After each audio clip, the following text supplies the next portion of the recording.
regarder au-delà des apparences. Je crois que la plupart du temps, on a tendance à voir ce qui est basique et on ne va pas dans la profondeur des choses. Regardez au-delà des apparences, regardez au-delà du miroir, voir ce qui est visible ne veut pas dire voir l'intégralité des choses. C'est un petit peu comme lorsqu'on regarde un iceberg. On sait que la partie visible n'est rien comparé à ce qu'il y a en réalité. Et je me rappelle, dans un des messages, tu avais montré le retournement d'un iceberg. Et là, on se rend compte de la puissance, de toute l'importance du roc. Parfois, on regarde la réussite de quelqu'un. Si tu sais mettre la première image, on regarde la réussite de quelqu'un et on voit le succès. On se dit, oh, il a une belle voiture quand même. Hein. Oh, et t'as vu comment il est habillé? Toujours avec des marques. Il a de l'argent, il gagne beaucoup d'argent. Et on l'envie. On envie cette personne, mais ce qu'on ne regarde pas, on ne regarde pas les risques qu'il a pris pour en arriver là. On voit le succès, mais on ne voit pas les risques. On ne voit pas sa persévérance. On ne voit pas les échecs. On ne voit pas le travail qu'il a acharné, qu'il a dû fournir. Et on voit que jamais il a abandonné. Mais on voit le succès. Et on ne se rend pas compte de tout ce qu'il y a en dessous de ce succès. On ne voit pas plus loin que le bout de la lorgnette, si vous connaissez cette expression. C'est un manque de connaissance. Mais en cette période de Pâques, ce serait bien peut-être de regarder au-delà de la croix. Et parfois, nous regardons une croix, si tu sais mettre la seconde image, nous regardons une croix, et peut-être nous avons ce chant en tête. Merci pour la croix, pour ce prix payé, parce que tu t'es donné. Cette croix, c'est les victoires pour moi. C'est vrai, hein, tout cela. C'est vrai. Mais on passe à côté de tellement de choses si on limite la croix à la victoire, à notre victoire à nous, à la libération du péché. Si on ne limite la croix, et c'est une réalité, je ne dis pas que ce n'est pas vrai, mais si on ne regarde la croix que par rapport à notre victoire sur le péché, on passe à côté de tellement de choses. Alors, beaucoup de gens m'ont dit, mais pourquoi un iceberg? Vous savez, certains sont millénaires. Certains icebergs sont millénaires. Et quand on y réfléchit, dans le jardin d'Éden, la croix était déjà dessinée. La croix est millénaire. Parce que dès le début, dès ce moment où il y a eu la désobéissance de Adam et de Ève par rapport à Dieu, Dieu avait déjà instauré la croix pour le salut de l'humanité. Allons cette période de Pâques, portons notre réflexion sur la profondeur souvent cachée de la croix. Regardons au-delà de ce qui est visible. On voit la victoire de la croix, mais ne passons pas à côté du combat que Christ a mené. Ne passons pas à côté de l'humiliation, ne passons pas à côté des souffrances, du rejet. Ne passons pas à côté de la trahison, ne passons pas à côté de son humilité. Dieu fait homme. Philippiens 2,6, existant en forme de Dieu, il n'a pas regardé comme une proie arrachée d'être égal avec Dieu. Il s'est dépouillé lui-même en prenant une forme de serviteur, devenant semblable aux hommes et ayant paru comme un simple homme. Il s'est humilié lui-même, se rendant obéissant jusqu'à la mort à la croix. La croix, c'est aussi l'iceberg sur laquelle le monde incrédule, les ignorants, viennent percuter, viennent s'échouer, viennent se briser. La croix, c'est une pierre d'achoppement. La croix, c'est aussi l'aboutissement de toute chose. C'est l'aboutissement du plan de Dieu, dans son intégralité. Vous savez, beaucoup d'hommes célèbres ont marqué l'histoire par des punchlines, des phrases chocs, qui marquaient un instant. On connaît la phrase de Jules César, « Veni, vidi, vici », je suis venu, j'ai vu, j'ai vaincu. On connaît celle de Martin Luther King, « J'ai fait un rêve, I have the dream ». J'espère que je prononce bien, parce que souvent, quand je parle anglais, mon fils, il me dit « Papa, tais-toi ». Oh, mais la phrase la plus puissante, la punchline la plus importante au monde, le cri qui a marqué l'humanité, il a été placé à la croix. Tout est accompli. Tétélestai, tout est accompli, le contrat a été signé, il est acté dans sa totalité. Le plan a été mené à bien. Tout ce que les prophètes avaient annoncé s'est accompli. Tout ce qui devait être dit a été dit. Tout ce qui devait être fait a été fait. Tétélestai. Dieu a presque utilisé cette même expression, en tout cas le même sens, dans Genèse 1, verset 31. Lorsque Dieu a dit, Dieu vit que tout ce qu'il avait fait était bon, et il dit, voici cela est bon. Tétélestai, il n'y a plus rien à rajouter. Tout a été fait. Il n'y a plus rien à rajouter, l'œuvre est complète. Alors la croix ne se limite pas au pardon des péchés, même si cela est vrai encore une fois. C'est l'accomplissement total du plan de Dieu. Et je vous invite à prendre Luc 23, versets 33 à 49. Et nous allons aujourd'hui parcourir avec Christ le chemin de la croix et entendre l'appel. L'appel de Pâques, c'est l'appel de la croix. Luc 23, versets 33 à 49. Je vous donne le temps.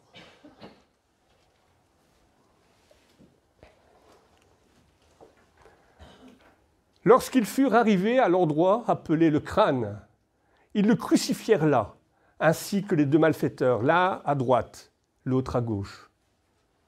Jésus dit, « Père, pardonne-leur, car ils ne savent pas ce qu'ils font. » Ils se partagèrent ses vêtements en tirant au sort. Le peuple se tenait là et regardait. Les magistrats eux-mêmes se moquaient de Jésus avec eux en disant « Il en a sauvé d'autres, qu'il se sauve lui-même, s'il est le Messie choisi par Dieu. » Les soldats aussi se moquaient de lui. Ils s'approchaient de lui, ils s'approchaient pour lui présenter du vinaigre, en disant « Si tu es le roi des Juifs, sauve-toi toi-même. » Il y avait au-dessus de lui cette inscription écrite en grec, en latin et en hébreu. « Celui-ci est le roi des Juifs. » L'un des malfaiteurs crucifiés avec lui l'insultait en disant « Si tu es le Messie, sauve-toi toi-même et nous avec toi. » Mais l'autre le reprenait et disait « N'as-tu aucune crainte de Dieu, toi, qui subis la même condamnation ? Pour nous, ce n'est que justice, puisque nous recevons ce que méritent nos actes. Mais celui-ci n'a rien fait de mal. » Et il dit à Jésus, « Seigneur, souviens-toi de moi quand tu viendras régner. » Jésus lui répondit, « Je te le dis en vérité, aujourd'hui, tu seras avec moi dans le paradis. » C'était déjà presque midi et il y eut des ténèbres sur tout le pays jusqu'à 3 heures de l'après-midi. Le soleil s'obscurcit et le voile du temple se déchira par le milieu. Jésus s'écria d'une voix forte, « Père, je me remets mon esprit entre tes mains. » Et après avoir dit ces paroles, il expira. Voyant ce qui était arrivé, l'officier romain rendit gloire à Dieu en disant « Certainement, cet homme était juste. » Après avoir vu ce qui est arrivé, tous ceux qui en foule assistaient à ce spectacle repartirent en se frappant la poitrine. Tous ceux qui connaissaient Jésus, et en particulier les femmes qui l'avaient accompagné depuis la Galilée, étaient restés à distance et regardaient ce qui se passait. C'est affreux quand même lorsqu'on lit ceux qui avaient assisté à ce spectacle. Dans l'histoire de l'humanité, on peut dire ça comme ça, il y a eu quand même pas mal d'erreurs judiciaires. On connaît l'affaire Calas, pour ceux qui connaissent l'histoire du protestantisme, qui a été dénoncée par Voltaire, c'est l'histoire du protestantisme, c'est le début. On connaît l'affaire Dreyfus, qui là a été dénoncée par Émile Zola. On connaît Nelson Mandela, accusé injustement. Mais de toutes ces histoires, de tous les hommes, de toute cette histoire de justice, Jésus a subi la plus grande injustice qu'il soit et la plus grande cruauté qu'il puisse y avoir dans l'histoire de l'humanité. Et cela commence déjà par son arrestation dans le jardin de Gethsémani. Ah, Jésus a pleuré. Hein. Jésus a déjà pleuré, et il a pleuré plusieurs fois quand on regarde l'histoire. Il a pleuré devant la tombe de Lazare. Non pas, il ne pleurait pas parce qu'il doutait que Dieu puisse accomplir le miracle de résurrection, mais il pleurait sur la conséquence que le péché a sur l'humanité, c'est-à-dire la mort, la conséquence directe. Le péché, c'est la mort. Et Jésus a pleuré sur les conséquences du péché. Il a pleuré aussi en rentrant dans Jérusalem. Lorsqu'il a vu cette Jérusalem, Jérusalem, tu as pas reconnu ton Messie, tu n'as pas vu le salut qui t'était offert aujourd'hui. Vous savez, le liquide le plus cher au monde, c'est la larme. Parce que c'est 1% d'eau et 99% de sentiments. Si Jésus a pleuré, c'est pour nos péchés. C'est nos péchés qui l'ont fait pleurer. Pour l'humanité. Mais son espérance, elle était dans le fait qu'il savait que par son sacrifice, des millions d'enfants allaient se réunir autour de lui. Et il a tenu. Et il l'a supporté. Jésus va être présenté en comparution devant le Sanhédrin. Ah, le peuple juif pouvait se vanter d'avoir, pour l'époque, un système juridique très structuré. Et d'ailleurs, c'était Dieu lui-même qui l'avait structuré, ce système juridique. Lorsque vous regardez le Pentateuque, le Deutéronome aussi. Deutéronome 16, 18 à 20, Dieu avait établi la justice. Tu établiras des juges et des magistrats dans toutes les villes que l'Éternel, ton Dieu, te donne. Selon les tribus, ils jugeront le peuple avec justice. C'est important de le savoir. Dieu voulait que les juges jugent avec justice. Tu ne porteras pas atteinte à aucun droit. Ça aussi, c'est important de comprendre. Tu n'auras pas d'égard à l'apparence des personnes et tu ne recevras pas de présents, car les présents aveuglent les yeux des sages et corrompent les paroles des justes. Tu suivras ponctuellement la justice afin que tu possèdes le pays que l'Éternel, ton Dieu, te donne. Pourtant, la comparution de Jésus devant le Sanhédrin et devant ses juges ressemble à une comédie ridicule. À l'époque, la culpabilité de quelqu'un devait se faire toujours sous 3 exigences. Premièrement, le procès devait être public. Deuxièmement, il devait y avoir, le condamné avait droit à avoir un avocat, quelqu'un qui apporte la défense de l'accusé. Et la culpabilité devait être confirmée par 2 ou 3 témoins. Or, lorsqu'on regarde l'accusation que Jésus va avoir, les témoins étaient incapables de s'accorder, et pire, ils se contredisaient. Marc 14, verset 56, plusieurs rendaient des faux témoignages contre lui, mais les témoignages ne s'accordaient pas, nous dit le texte. Les déclarations de Jésus étaient faussement interprétées. Aucun témoin n'était présent pour sa défense. On se moquait de lui, on le frappait. Luc 2, verset 64, on lui voilèrent le visage et ils l'interrogèrent en disant « Devine qui t'a frappé ?» Quelle comédie, n'est-ce pas? On proférait contre lui des menaces, des injures. Le Sanhédrin ne se préoccupait pas de savoir si Jésus était coupable ou non. Il devait mourir. Parce que Caïphe lui-même l'avait déclaré un peu plus tôt qu'il était avantageux qu'un seul homme meure pour le peuple et que la nation entière ne périsse pas. Mais là, vous vous rendez compte déjà, si on s'arrête sur ça, Caïphe, même guidé par le diable, par Satan, eh bien Caïphe fait le plan de Dieu. Il est effectivement avantageux qu'un seul homme meure pour la nation. Et ainsi, il accomplit la prophétie du prophète Ésaïe, Ésaïe 53, 5. Le châtiment qui nous donne la paix est tombé sur lui, et c'est par ses meurtrissures que nous sommes guéris. Tout est en train de s'accomplir. L'ironie de cette histoire, c'est que celui que ces hommes jugent est le juge de l'humanité. Celui qui est parfaitement juste est jugé comme un malfaiteur. On l'accuse de blasphémer alors qu'il est la vérité. Les hommes ont rejeté celui qui plaît à Dieu. Ceux qui le condamnent ne font qu'accomplir les plans de Dieu, ceux qui avaient été prédestinés depuis le jardin d'Éden. La création a rejeté son créateur. Quelle ironie, n'est-ce pas? Ils vont le conduire ensuite devant Pilate et Hérode, où il sera châtié.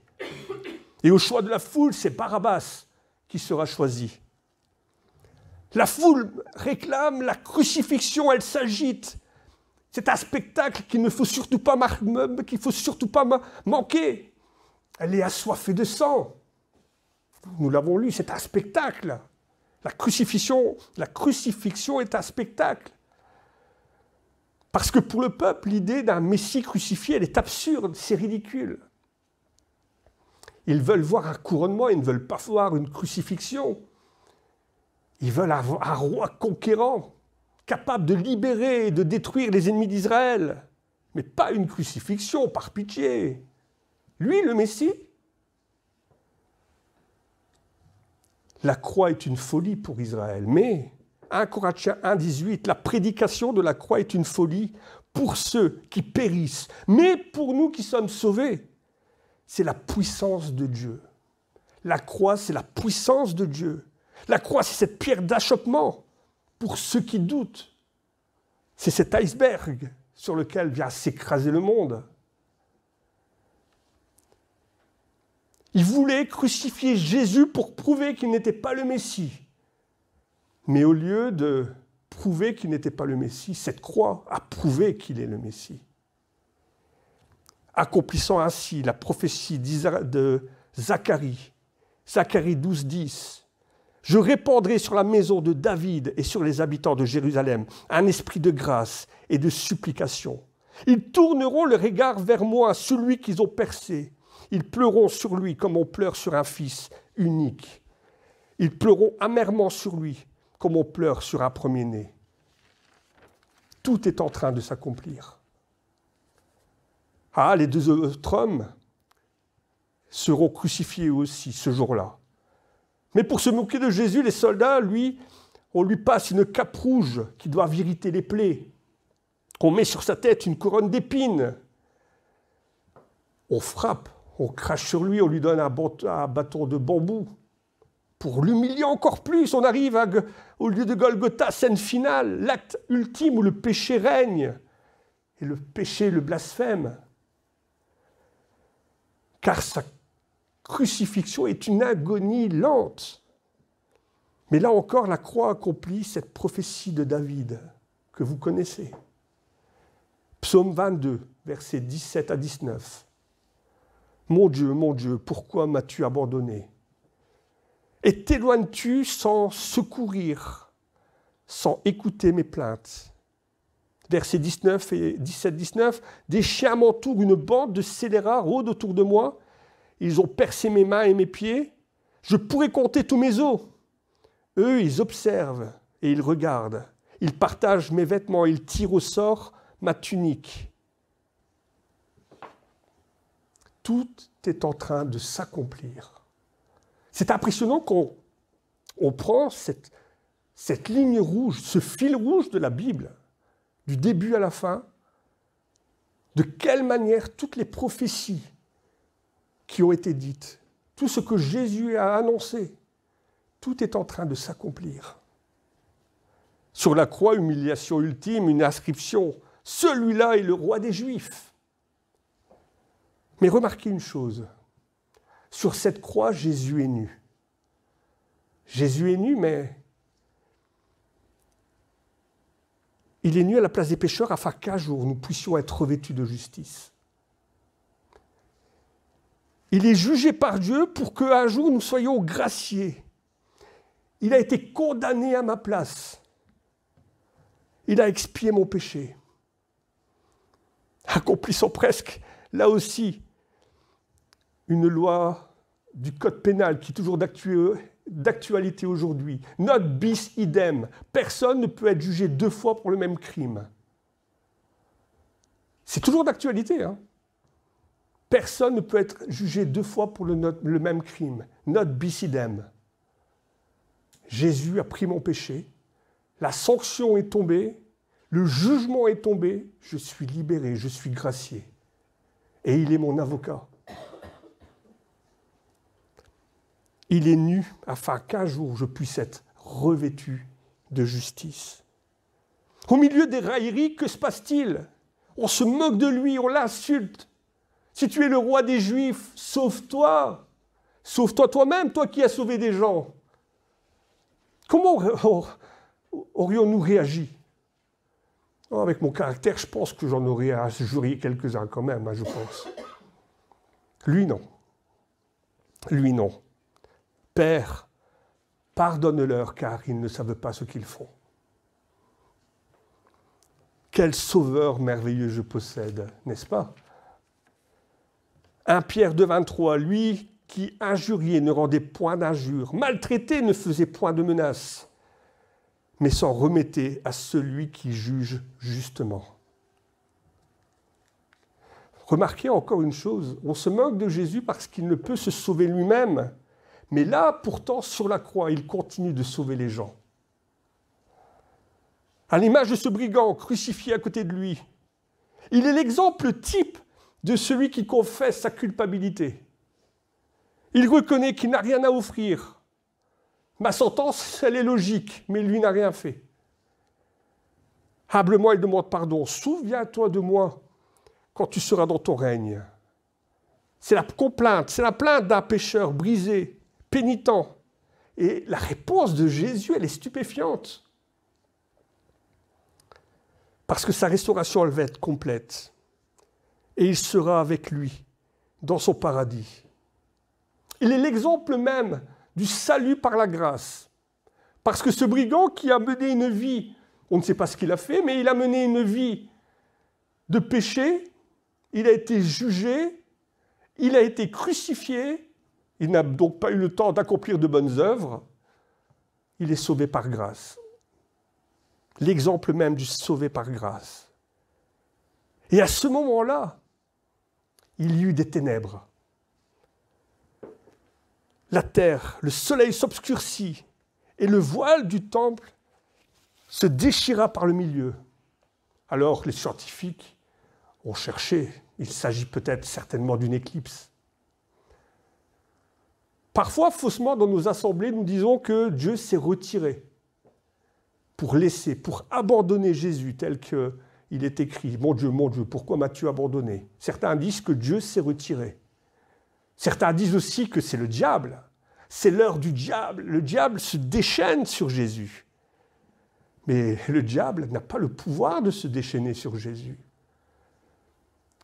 Ce temps d'obscurité, c'est le temps de Dieu.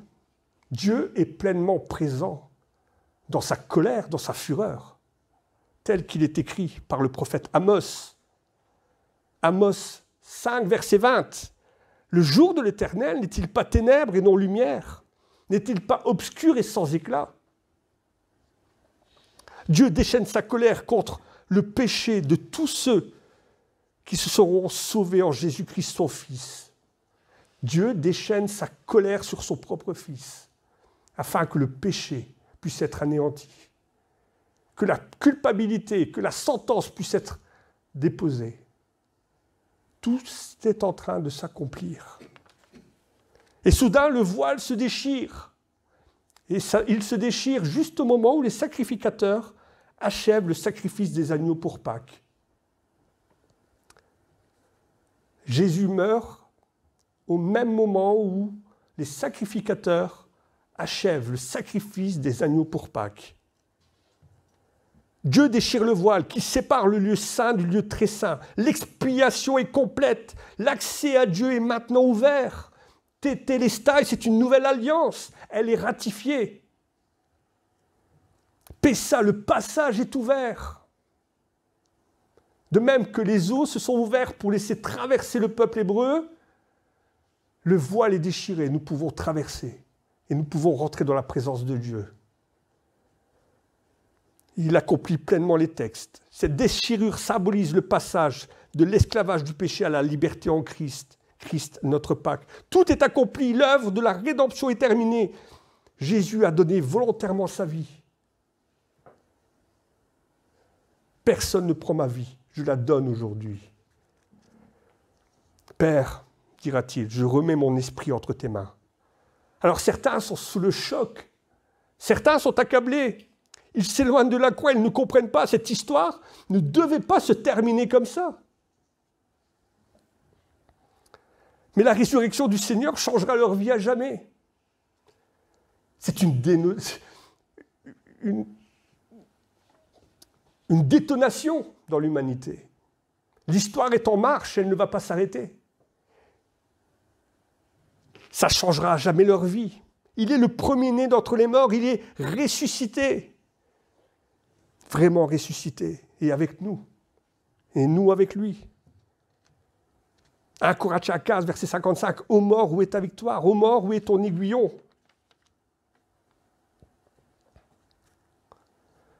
Ésaïe 53, 9. On a mis son sépulcre parmi les méchants, son tombeau avec le riche, quoiqu'il n'eût pas commis de violence et qu'il n'eût pas de fraude dans sa bouche. Tout est en train de s'accomplir. On l'a souvent répété, n'est-ce pas? Ce ne sont pas les clous qui ont retenu Jésus à la croix, c'est son amour pour l'humanité. À tout moment, il aurait pu dire « Stop, j'abandonne ». Et le royaume de Dieu serait descendu par la force. Et le jugement sur l'humanité aurait été terrible. Mais par amour, il a accepté. Lorsque nous étions pécheurs, Christ est mort pour moi. Et si l'ange a roulé cette pierre, ce n'est pas pour permettre à Jésus de sortir. Pensez-vous qu'il n'avait pas la capacité? Mais plutôt pour nous inviter à rentrer. Pour nous permettre de rentrer, de constater que le tombeau est bien vide. Parce que si la pierre était restée fermée, on ne l'aurait jamais su. Mais le tombeau est bien vide. Les bandes ont été pliées, le linceul a été rangé. Rentrez, voyez, il est ressuscité. Les prophètes l'avaient annoncé, même Jésus l'avait annoncé. Jean chapitre 2, verset 19. Cette fameuse phrase que le Sanhédrin n'avait pas compris, que les juges n'avaient pas compris. Détruisez ce temple et en 3 jours, je le relèverai. Tout est accompli. Tétélestai, tout est accompli. À lui soit la puissance et la gloire. Amen. Amen. En effet, Seigneur, que ta parole est puissante. Parce que depuis l'éternité, Seigneur, cette croix était dessinée. Parce que depuis Adam, depuis Ève, tu savais, Seigneur, qu'il fallait un plan de secours. Tu n'as pas été pris au dépourvu, loin de là. Et tu savais qu'il n'y avait pas de pardon sans effusion de sang. Et au lieu, Seigneur, de faire retomber ta justice sur nous, tu as envoyé, Seigneur, ton propre Fils. Il a été question de Noël dans les prières des frères et des sœurs aujourd'hui, mais c'est vrai. Lorsqu'on réfléchit, Seigneur, à ce plan parfait, ce plan merveilleux, à cet enfant qui, un jour, est né dans une crèche, cet enfant était depuis le début destiné au salut de l'humanité. Comme nous l'avons lu, lui qui n'avait jamais commis de péché, jamais de fraude dans sa bouche, Seigneur, tu l'as conduit, Seigneur, au salut de l'humanité. L'agneau de Dieu, Jésus-Christ, notre Pâques. Un plan parfait, un plan merveilleux, mais Seigneur, à travers cette croix, Seigneur, c'est ta puissance que nous voyons. Cette croix, la puissance de Dieu. Que dire si ce n'est que merci? Encore ce mot est tellement petit. Que dire sinon merci pour la croix? Seigneur, sois loué, sois béni en cet instant. Que tu puisses marquer dans nos cœurs, Seigneur, au fer rouge, ta parole. Qu'elle soit toujours omniprésente. Que nous puissions toujours la méditer, Seigneur, pour comprendre toute la grandeur de ta puissance et de ton amour pour nous. À toi la puissance et la gloire. Amen.